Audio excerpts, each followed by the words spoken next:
Hi friends, ഇന്ന് bread ഉപയോഗിച്ചിട്ടുള്ള ഒരു സൂപ്പർ റെസിപ്പിയാണ് ചെയ്യാൻ പോകുന്നത്. അപ്പോൾ ബ്രേക്ക്ഫാസ്റ്റ് ആയിട്ടോ ഈവനിങ് സ്നാക്കായിട്ടോ ഒക്കെ യൂസ് ചെയ്യാൻ പറ്റുന്ന ഒരു റെസിപ്പിയാണ്. അതിന് വേണ്ടിയിട്ട് സവാള ചെറുതായിട്ട് കട്ട് ചെയ്തെടുക്കുക.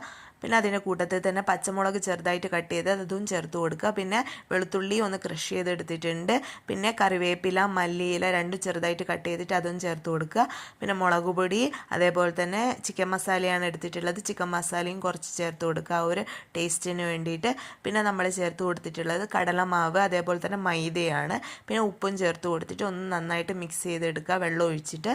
എന്നിട്ട് നമ്മളെ ബ്രെഡ് ഉണ്ടല്ലോ, അത് രണ്ട് പീസായിട്ട് കട്ട് ചെയ്തിട്ട് അത് ഇതുപോലെ നമ്മുടെ മാവിൽ മുക്കിയെടുത്തിട്ട് തവ ഒന്ന് ചൂടായിട്ട് അതിൽ ജസ്റ്റ് ഒന്ന് എണ്ണ ഇങ്ങനെ പുരട്ടിയെടുക്കുന്നേ ഉള്ളൂ. എന്നിട്ട് അതിലിട്ടിട്ട് രണ്ട് സൈഡും ഒന്നിട്ട് മൊരിച്ചെടുക്കുക, ദോശയൊക്കെ ചുട്ടെടുക്കുന്നത് പോലെ. അപ്പോൾ കൂടുതൽ എണ്ണയുടെ ഒന്നും ആവശ്യമില്ലാണ്ട് ഈസി ആയിട്ട് തയ്യാറാക്കാൻ പറ്റുന്ന ഒരു ഈവനിങ് സ്നാക്കാണ്. എല്ലാവരും ഒന്ന് ട്രൈ ചെയ്തു.